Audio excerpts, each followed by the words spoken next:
हम तो क्रॉस कर रहे थे चैती दुर्गा के नाम पे, हम लोग 10वीं में सब जगह जा रहे थे और जब कोई पेंट कर रहा था तो ऐसी गाड़ी रुकी। गाड़ी रुकने के बाद जो हम देख रहे हैं तो ग्रामीण लोग कह रहे हैं कि सर ये तो मिट्टी पे सर माने पिचिंग हो रहा है, तो मिट्टी पर अगर बन रहा है तो नेचुरल है कि अब तो 7 साल उनको मेंटेन भी करना है, हर एक साल मेंटेन करना है। अभी के परिस्थिति में एक छोटा बारिश हो जाएगी तो सब तो गल जाएगा। तो इसका मतलब है कि निश्चित तौर पे ये 5 साल क्या 5 दिन नहीं चलेगा। इस रोड पर अगर एक बारिश होने के बाद 5 दिन ये सड़क नहीं चलेगा तो ये किस तरह से है, कौन सा है, जिनका भी जुरिडिक्शन है खुद भी देख लीजिए और उनको एक मैसेज चला जाए कि आकर के इसको सुधारें, अन्यथा निश्चित तौर पे रिटर्न कंप्लेन करेंगे।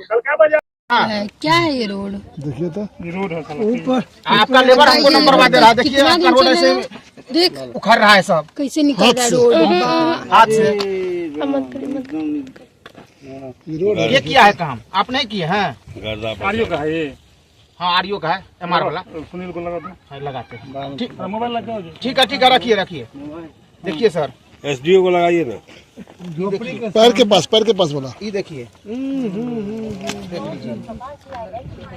क्या चलेगा ये? मिट्टी पे किया है ना, अलकतरा दिया है, इसमें देना था इसको 5 थोड़ा सा भी दिया है, देख लीजिए 5 डालना था 4 इंची। एमआर में भी नियम है 4 इंची 5 डालने का। इंची देखिए कितना है। ये 10 mm, दाब के 16 mm रहना चाहिए, दाब के 10 mm है। ये राजे ग्राम से लेकर के पदमौल के तरफ ये जाती है, उसी सड़क के बीच में झोपड़ी के सामने में है। और हम जब जा रहे थे तो लोगों ने कंप्लेन किया और हमने देख लिया, तो निश्चित तौर पे वो देखने के बाद ही लग रहा है कि मिट्टी पर ही पिच बनाया जा रहा है।